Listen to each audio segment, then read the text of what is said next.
बरं ते हे पुन्हा एकदा सिद्ध झालं. आपली या ठिकाणी उमेदवारी जाहीर करून काय सांगाल, आज तुम्ही या ठिकाणी फॉर्म भरून आलात? खरंच सर्वांना मनापासून धन्यवाद देतो. आज पुणे महानगरपालिका 2026च्या निवडणुकीसाठी माझ्यावर पक्षाने जो विश्वास टाकला, पक्षश्रेष्ठींनी, राज्याचे मुख्यमंत्री देवेंद्रजी असतील, तसेच चंद्रकांत दादा पाटील असतील, माधुरीताई मिसाळ असतील, माझे लाडके सगळ्यात माझे पुण्याचे खासदार मुरलीधर अण्णा मोहोळ असतील, धीरजजी घाटे असतील, श्रीनाथजी भीमाले असतील, गणेश बिडकर असतील, राजेशजी पांडे असतील, अजून कोणी राहिला असेल आणि माझ्यावर जे प्रेम करणारे सर्व नेते मंडळी आहे, माधुरीताई मिसाळ असतील, या सर्वांनी माझ्यावर जे प्रेम केलं आणि त्यांनी पक्षातल्या प्रत्येक कार्यकर्त्यांनी माझ्यावर जो विश्वास टाकलाय आणि मला मागे 2017 ते 22ला ही सगळ्यांनी मला संधी दिली.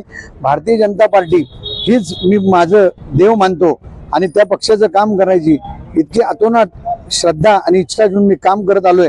तेच काम करण्याची परमेश्वर मला आता 26 पासून पुढे 5 वर्ष देईल यात काही शंका नाही. नागरिक आणि अंत्योदयाचा नारा जोपर्यंत तळागाळातल्या लोकांच्या इच्छा आकांक्षा पूर्ण करणार नाही तोपर्यंत मी स्वास्थ्य करणार कार्यकर्ता नाही.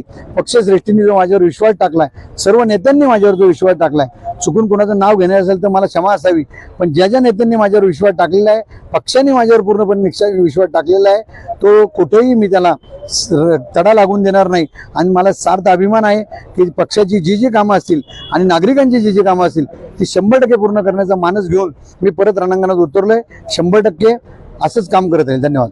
अजय खरं तर पार्टी वाढली आहे, पार्टी वाढल्यामुळे कार्यकर्ते देखील वाढले आणि त्याचाच फरक इच्छुक उमेदवारावर पडला. अनेक इच्छुक उमेदवार या ठिकाणी पुणे शहरामध्ये पाहायला मिळाले, परंतु आता उमेदवारी जाहीर झाली आणि सर्व झालेलं आहे.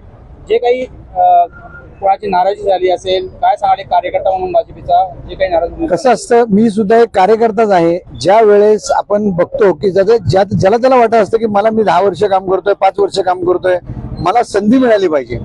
पण संधी आता शेवटी कसं असतं की प्रत्येकाच्या गटामध्ये एकाला संधी मिळत असते आणि प्रभाग आहे त्यामुळे 4 जणांना संधी मिळणार. आणि जवळजवळ 400 फॉर्म असले तरी सुद्धा आमचे भारतीय जनता पार्टीचे कार्यकर्ते सुदृढ आहेत. त्यांना पक्षाची शिस्त माहिती आहे. कोणालाही आम्ही जे असतील नाराज कोणी होणार नाही याची शाश्वती मला आहे की शेवटी आम्ही प्रत्येकाला असं, मी आता नगरसेवक म्हणून मी कधीच काम केलं नाही, मी कार्यकर्ता या भावनेतूनच काम करतो. त्यामुळे कोणी नाराज होणार नाही. सर्वांची नाराजी आम्ही दूर करण्याचा 100% प्रयत्न करू की जेणेकरून आमच्या पक्षामधलं वातावरण आणि पक्षाची शिस्त ही प्रत्येकाला मान्य आहे. अर्थात संपूर्ण पॅनलला या ठिकाणी आपला एक चांगला पाठिंबा या ठिकाणी आहे. चांगल्या पद्धतीचं काम या संपूर्ण केलं होतं.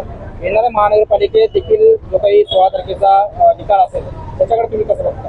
मला एक सांगायचं आहे की कसबा मतदारसंघाचे आमदार हेमंत भाऊ रासने यांच्या मार्गदर्शनाने खऱ्या अर्थानं आणि तसे धीरज भाऊ असतील, सर्व नेते असतील, यांनी सर्वांनी आम्हाला जी शिकवण दिलेली आहे आणि जे मतदारसंघामध्ये आम्ही काम करतो, तर आता महानगरपालिकेच्या इतिहासात हा इतिहास घडणार आहे की साधारण 2026च्या चारही भारतीय जनता पक्षाचे उमेदवार 100% निवडून येतील. मी 100% खात्री देतो.